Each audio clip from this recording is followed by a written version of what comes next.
Hi, everybody. Welcome to our mini workshop about self-love and fulfillment. Wanted to take this time to really maybe start with my own experience about self-love and see if anything resonates with you guys. I come from a space of being a workaholic, so I never kind of really sat down and I understood exactly where I was going for just working and not knowing that part of me needed some attention, or maybe not just part of me, the whole me needed some attention. After being in that space, when my relationship with my partner didn't work out, I realized that there is a space of me being in it's a blank space that because I didn't know what my needs are and I wasn't able to express it. That was the missing link about that self-love. So it took me a couple of years to understand and really explore how I can invite myself back to myself and really ask myself questions on a daily basis and understand and see what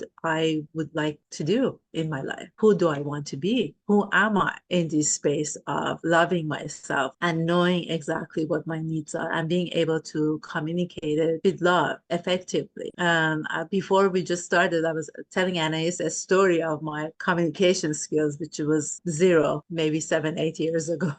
And it all came from those that limiting belief of I'm not good enough. So I wouldn't be able to speak in my heart because I didn't allow myself to be in that space of love for myself. But there's always a light at the end of the tunnel. And today I can really talk about my feelings, understand exactly where they're coming from, and ask myself questions on a daily basis. What do you need right now? And I do actually give my clients an exercise to do. I ask them to put alarms on their phone, like for a couple of times a day. And just when the alarm goes off, ask yourself, what are you feeling? What do you need right now? Since I have been doing that for years now, it's interesting that as soon as that alarm goes off, I just smile because I know what I need to do. So I would get up, go get a glass of water, or anything that I need at that moment. It's a journey, and I'd be happy to hold your hand, be in that space with you to get you to that space of that loving yourself, because that's the time that the interactions becomes more loving, effective, more interactive. And that's why the name of my coaching is heart to heart. Then the conversation becomes heart to, it comes from that space. I think tone of my voice has also changed because I went to that deeper part of me and I invited that deeper part of me to come out. I know we have a short period of time today. So Anaiis, what do you think about this self-love and connection to fulfillment that you like to share with? Well, I would invite everybody to consider that it's a lifelong journey. And for some of us, it may be a simpler journey. For some of it can be a very complex journey. But I've found that there are two really wonderful opportunities that we have when we're looking at self-love on one hand and self-fulfillment on the other. One is listening, really deep listening, listening deeply to yourself and your own conversations that you're having inside of your head so that you can ask. One of the things I'm going to give you in a minute is what I think is the most important question ever. And then the other piece of it is once you've established that deep listening with yourself and then you're extending that to other people, what are you aware of in the environment so that you can be sensitive to what is happening for you, what you're feeling, what you're aware of? And when you check in with yourself, even just for a few breaths, that leaves you so much more open to check in with other people and to be able to be in that listening with them. And I find that that kind of balance becomes very fulfilling in communication, all kinds of communication. But I do want to drop a dime here and just give you the opportunity to tuck it away and think about it. It doesn't have to be right now, but I always ask, what do you think is the most important question in any language besides, will you marry me? That's a good question. Yes. All right, so tuck that away, and I'll share with you my perspective on that. The most important question any of us can ask at any time when we're feeling that we've somehow shifted out of our own flow Flow for me is the expression of self-fulfillment. When we're in flow, we are feeling poised and ready for anything that's going to show up, that's going to be part of our embrace of trusting life, which is a key part of self-fulfillment. So for me, that question is, what is really going on here, right now, in the moment? Because when we ask that question, it's an open door to checking in with what you need. And if you want to choose to focus on it, what another person in the environment with you might need. So those balances I find to be very helpful with fulfillment and self-love. Amazing. Yes. You know, what when you were talking, it just kind of reminded me of uh, the clients that I talk to, and they're mostly in their past. The thought that comes up, the interaction that, but they're still in that negative part of that interaction that they had in the past with their ex, with their, family. Um, Unfortunately, that's not the key to that self-love and fulfillment that you're talking about, because the present moment, it's an important part of our life that we need to cultivate and really change our mindset to today and this moment, and look around us and see where we are. Because if we look at that negative part of that, I don't know, childhood experience, that's all those limiting beliefs comes from, then you are operating from that space of negative interaction about yourself, negative feeling about yourself. So, but when you look at 40, 30, 50, whatever age that you're at the present moment, because I'm 100% sure that you have actually have so many achievements in life.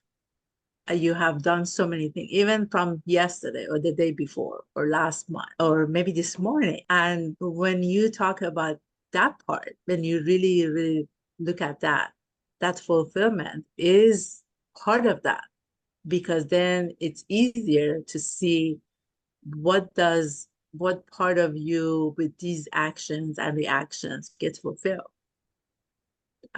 What do you think, Anaiis? Is that Oh, I think we're fortunate to find life leading us. One of my favorite meditations or ways of expressing gratitude, because I have conversations with the energy I call source all the time. And there have been many times when I would say, thank you for leading me where I would not have chosen to go. Because with that experience, I've kind of learned to view my consciousness and my life experience as a kaleidoscope. And it's spherical, which we are all really spherical 360 degrees, whether you like it or not, you're going to experience everything. And when you sort of begin to look at self-love and fulfillment, somehow you're the one turning the kaleidoscope and you're looking at the beautiful designs inside. And then you're appreciating the fact that you've part of the creation of that by how you turn the kaleidoscope. And so I often use that with my clients. It's like, just learn how to look through that lens. Trust that that lens is you being able to see so much more than we normally do in the course of any given day. And turn the lens. And then just let that inform you. And then again comes the listening and the appreciation. I think appreciation is a large part of self-love. How do we learn to appreciate who we are, what we do, what we share, what we choose to keep private? This is very much a part of becoming fulfilled. And for me, it's just been just a totally a lifelong journey. yes, exactly.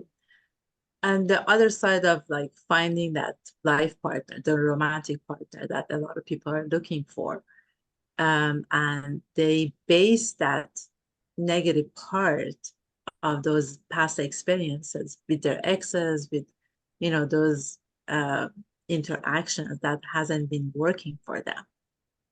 But the key to understanding why it hasn't been working for them is to look at themselves and really, if I always tell my client, maybe let's look at, maybe you have that 1% or 2% that you're, the interaction that you're doing, that that's why it's not working. What is it?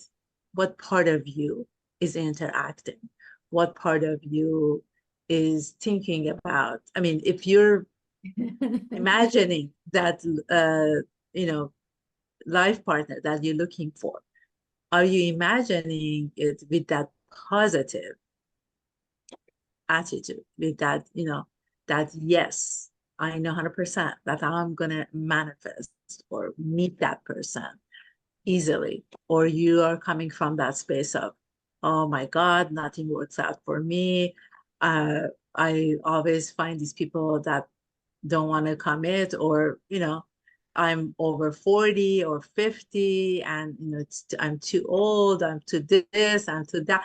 You know, those negative thoughts kind of carries that energy within you, us, that it will, doesn't let that special person to really see you as you are, because that's kind of a lens. You're talking about the lens, it's the same thing. It's that energy or the lens that is kind of covers that true part of you, that you actually, by those negative thoughts or feelings, it kind of covers that part of you that really wants to be open and receive and manifest with that energy. This self-awareness is so key. I talk about there being, when you're looking at the spark that starts within each of us as an idea or an impulse to connect, to create, to share, it's a spark that I feel really does come from the core of who we are. It's the most precious part of us.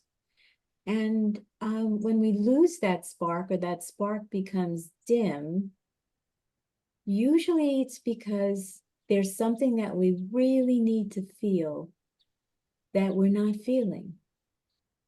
Yeah. And a lot of times today, people are characterized feeling states as negative or positive. I don't view them as negative or positive. I view them as feeling is energy in motion, and any energy is information.